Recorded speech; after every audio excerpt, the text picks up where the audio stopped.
বাংলাদেশ জাতীয়তাবাদী দলের চেয়ারপারসন দেশনেত্রী বেগম খালেদা জিয়া গত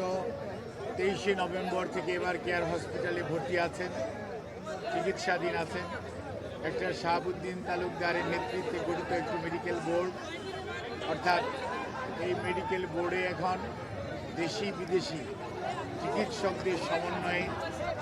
ওনার চিকিৎসা চলছে এবং ওনার চিকিৎসা সার্বক্ষণিকভাবে বাংলাদেশ জাতীয়তাবাদী দলের ভারপ্রাপ্ত চেয়ারম্যান জনাব তারেক রহমান সার্বক্ষণিকভাবে তদারক করছেন এবং এই দলের মহাসচিব সহ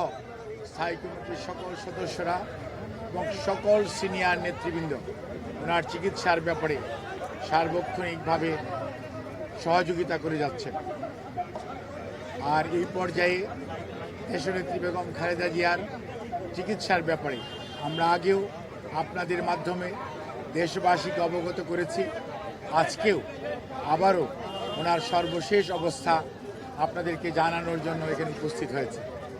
আপনাদের মাধ্যমে দেশবাসীর কাছে আমার উপস্থাপনার পূর্বে কৃতজ্ঞতা প্রকাশ করতে চাই। দেশ এবং দেশের মানুষের অকুণ্ঠ ভালোবাসায় সিক্ত দেশনেত্রী বেগম খালেদা জিয়া আজকে আপনাদের কাছে দলের পক্ষ থেকে, পরিবারের পক্ষ থেকে আমরা ধন্যবাদ জানাই, কৃতজ্ঞতা জানাই,